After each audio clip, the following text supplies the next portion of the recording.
Bonjour à tous, bienvenue au flash de 10h. Au menu, le président du Faso à Berlin pour une visite de travail. Roch-Marc Christian Kaboré a eu un tête-à-tête avec le président fédéral allemand.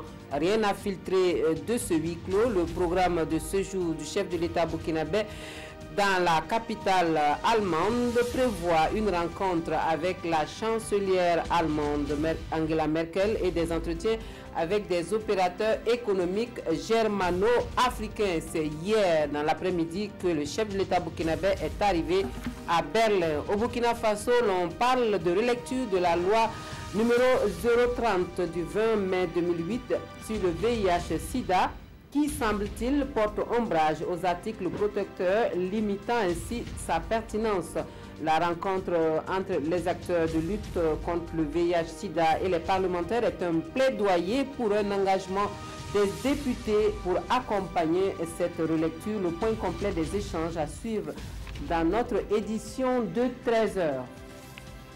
Hors de chez nous, en Ouganda, le parti au pouvoir annonce un 6e mandat pour le président Yoweri Museveni. Le mouvement de la résistance nationale appelle ainsi, à travers une résolution adoptée à l'unanimité par le comité exécutif central du NRM, le président Museveni, au pouvoir depuis 33 ans, a continué à diriger le parti et l'État.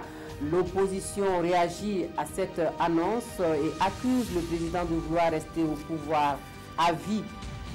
Le sommet sur la protection des mineurs dans l'Église qui s'ouvre ce jour au Vatican est une rencontre très attendue, notamment des victimes des abus sexuels.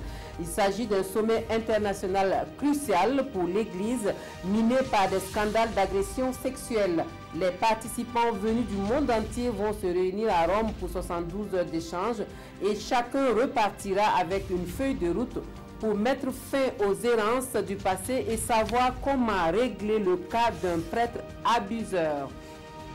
Fin de ce flash, merci de votre attention.